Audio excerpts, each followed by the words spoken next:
everyone. I'm Henry Vigija from Liberty Mutual's Office of Sustainability. Thanks for joining me for another episode of our Partners for Progress video series, where we meet with Liberty Mutual ESG champions and external partners that are helping us along our own ESG journey. Today, I'll be joined by Dawn Fraser-Bonnert. She's an Executive Vice President here at Liberty and our Global Diversity, Equity, and Inclusion Officer, and by Margaret Redd, who is the Executive Director of the National African American Insurance Association, also known as NAAIA. On today's episode, we're going to focus on issues of diversity, equity, and inclusion in the industry, but we'll also take a closer look at efforts aimed at increasing the numbers of underrepresented populations here at Liberty. So Dawn, Margaret, thank you so much for joining me for this very important conversation today. Oh, you're welcome. Hi. And hi, Margaret. Hi, Dawn. And thank you, Henry. So Margaret, I want to start with you. Why don't we just talk a little bit about getting a better sense of what NAAIA is, its mission, and really what your efforts are aimed at achieving? NAAIA stands for the National African American Insurance Association. The founder of the organization, Gerald Tillman, being very excited and successful in his own career, he was disappointed that there did not seem to be a significant number of African Americans employed in the insurance industry, just based on what he could see. And NAAIA was born out of that need to address those issues. One, attracting more African Americans to this industry, and secondly, to provide an opportunity and a platform to network and collaborate. Can you comment a bit on your view as to where the industry stands today in terms of diversity of representation? Well, out front, I'll just say there's a lot of work to do, right? After the death of George Floyd, the National Association of Insurance Commissioners, the NAAIC, launched a special committee on race and insurance to examine the levels of diversity in this industry. Systemic racism became part of the conversation for corporate America, but data remains sparse. Non-white employees in the insurance workforce stood at about 21.4% in 2019, and that's an increase of 19.8% over the prior year. The percentage of non-white insurance workers was just around 15.3% in 2010. The other point is that of the 157 million people over the age of 16 employed in the United States in 2019, only about 12% of those at total was Black, right? And so there is some huge opportunity not only to infuse and bring more Black folk into the industry, but also into the workforce.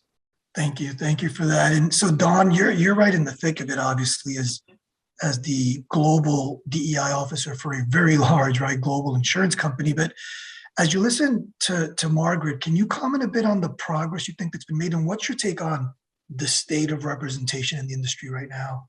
When we look at the representation, as Margaret shared those numbers, we have an opportunity to do better. I arrived at Liberty in 2013. We started to build a foundation. I'm so grateful because when 2020 hit, not that anyone could really be prepared for all that happened, but we were better prepared than many because we had a foundation that we had put in place to talk about diversity, equity, and inclusion. And that helped us to be able to have some of the hard conversations. We decided in 2020, because we were ready, having built that foundation, to put some stakes in the ground. And so in partnership with our CEO, David Long, we created a multi-year plan to increase representation of women and people of color at Liberty Mutual in our US population. We set some goals for 2025 and beyond. I'm happy to say we've made progress. We've actually made some great hires. Our employee resource group, specifically LEADA, which is Liberty Employees of African Descent and their allies, have partnered with NAAIA on a number of different engagements. The Liberty Mutual partnership, like so many of our partnerships, has allowed NAAIA to continue to evolve in so many ways. Of course, the funding is important, but the intellectual capital is just, I can't say enough about it. You have some leaders from Liberty who have sat on our national board, who've sat on chapter boards, who's helped form chapters. That is helping to make them a better person, a better employee, and that's good for everybody, for them, for Liberty, for the industry, for NAAIA, for all of us. We know that then we have to provide the kinds of skills, program training, support for them, so that they can be most effective in that space. That's why this is not just about numbers or just about hiring. You really have to take a more, whole and holistic look at, what is the environment, what are the development opportunities, and what is the accountability. Yeah, it's fantastic. I'm just so grateful to the two of you and the work that you do. This work never ends. There's always more and more to do, more progress to be made.